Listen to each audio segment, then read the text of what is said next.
With the change in UK government comes a change in personnel operating on the world stage, and one person who will be pivotal is the new Foreign Secretary David Lammy, who will be looking to get to work right away. Well, let's speak to BBC's State Department correspondent Tom Bateman, who's in Washington for us. Tom, let's just start with how that appointment of David Lammy has been received. Well, I mean, it's only happened in the last sort of hour and a half that he went into Downing Street, didn't he, and was appointed Foreign Secretary, fulfilling what was his shadow position in opposition, now becoming Foreign Secretary under Keir Starmer. I think the key point about David Lammy when it comes to Washington is it's really notable how much of the groundwork was laid over the last 3 years, with Mr. Lammy making repeated visits to Washington, building ties with leading Democrats, figures in the around Joe Biden, and trying to get that relationship, a sort of bedrock to that relationship, but not just Democrats, because it was also those in the Trump political orbit that Mr. Lammy has been seeing on some of those visits to the States here. I was speaking a bit earlier to Keir Starmer's former Director of Policy, who's now at a DC-based think tank, who was telling me that, you know, there is an acute awareness that there could be a change of administration, so it's sort of sensible politics to have got in the contacts and be building ties with both leading Democrats, but also those around the Republican presumptive nominee, Donald Trump. So that's been done. And the key moment, of course, will come next week when Keir Starmer, the new Prime Minister, lands here in Washington for the NATO summit hosted by Joe Biden. World leaders, probably from around 30 countries, or senior ministers as well, due to be there. So this will be a key moment, of course. And Mr. Starmer, I think, will be hoping to get some proper FaceTime with Joe Biden for the first time. And that, I think, will be a key moment in sort of getting this relationship with the new Labour government and Mr. Biden, getting that off the blocks. Let's just return to David Lammy for a moment. We know that in the past he has made some comments about Donald Trump. Depending on what happens, obviously, in the coming months, could that potentially become an issue?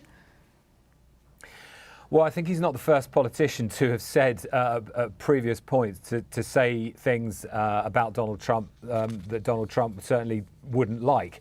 I mean, I put it actually to David Cameron, who was the outgoing Foreign Secretary, now, who was under Rishi Sunak and now obviously no longer in government, when he was on a trip here to Washington a month or two ago about, comments he'd made about Donald Trump being or having policies that were misogynistic, for example. Mr. Cameron had said that, after Trump had been president, but before he knew he was going to be running again this time. I think there's quite a lot of politicians around the world that are in that kind of position. So I think it's not a first that David Lammy, has said things about Donald Trump's character that now might be a potential embarrassment if Mr. Trump was to win the election in November. I think it would probably be fairly straightforward to sort of brush those to one side, as the last Foreign Secretary did, by saying, that they work with the politicians that are elected, and they deal with policies and not with character and so on. So, it may become a bit of an embarrassment as we get closer to November, but I think the more immediate issue is about how this new government tries to work its relationship with the Biden White House. And the critical point about that is going to be, I think, this NATO summit. The message from Keir Starmer is going to be they want the US to see them as rock solid, no change, a sense of continuity when it comes to foreign policy and security. OK, Tom, thank you very much for now. So we've heard about what Labour will be focused on in their relationship with the United States, but what about the rest of the world? Well, we can speak to former Secretary-General of NATO and Defence Secretary Lord George Robertson. Thanks very much for joining us. As we've been hearing, there is a NATO summit next week. So Keir Starmer is straight into it, isn't he? What will he be thinking going into that? Well, he will be thinking that he's got to change his mindset. He's had 6 weeks of brutal campaigning on the domestic scene and covering health, education, housing, immigration. And he's got to get into his mind the fact that he's on the world stage and that NATO business is in front of him. But he won't find that difficult at all. His job is first of all to reassure NATO allies that Britain, under the new government, is absolutely rock solid in its support of what NATO is and that it's a cornerstone of British defence. And secondly, in order to calm the nerves of the Ukrainian government, he's got to make it clear that up to now and into the future, the United Kingdom is absolutely solid in support of Ukraine in its battle to get back the territory stolen from it by Vladimir Putin. How do you think he will be received? Both the fact that it is, a new person, a new Prime Minister, but also the fact that it's the Labour Party. I think that he'll be received well. In many ways, a movement to the centre-left, I think, will be welcomed after the European elections, which showed the rest of the European continent moving, slightly towards the right and in some cases towards the far right. And his credentials are already established. For anybody who's been watching will have seen that his position on the nuclear deterrent, on NATO, and on support for Ukraine is absolutely unwavering, and he's made that absolutely clear. So I think that our European allies are going to be much reassured that they've got a country now that is solidly in the security space that they would want the United Kingdom to occupy, but also that it's going to spend more on defence, reorganise its defences in order to be able to play a bigger and more useful part in NATO and in European defence. We were just talking about David Lammy there with Tom Bateman, but in the last hour, so he's the new Foreign Secretary, he has said that all of us want to see an immediate ceasefire. He's talking about Gaza. All of us want to see an immediate ceasefire, and I will do all I can diplomatically to support Joe Biden. What do you think that kind of comment will mean? Will it have any impact immediately? I think the fact that David Lammy is supporting the American position will be useful in terms of the State Department's negotiations with countries in the Gulf region and those who are worried and concerned about what's happening in Gaza. I think that there's a lot of bilateral negotiations that are going on, multilateral negotiations as well, led by Tony Blinken, the American Secretary of State. So he's going to find it easy to get on with David Lammy, whose contacts and connections in the United States are very deep and very solid, and whose commitment to multilateral solutions in the world will be strongly welcomed by Tony Blinken.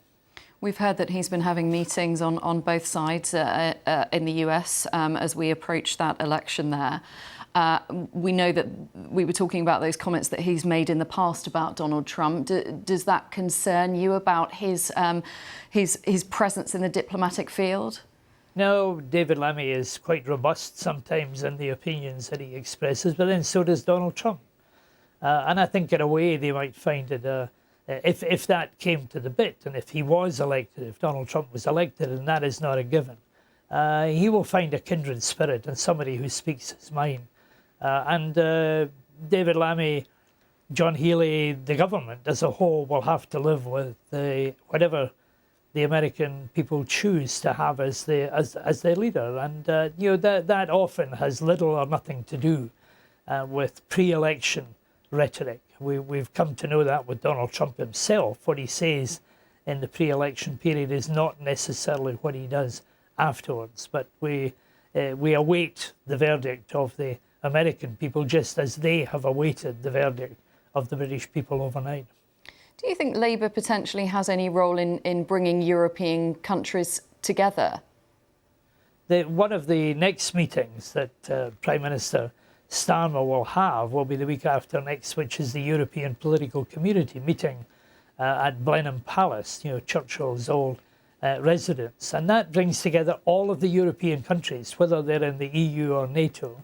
And that's going to be a big opportunity for Keir Starmer to stamp his personality inside the European security space. And I think he'll take advantage of the fact that this is a new organisation that has been established and which has got a big role to play both in Europe and in the world as a whole.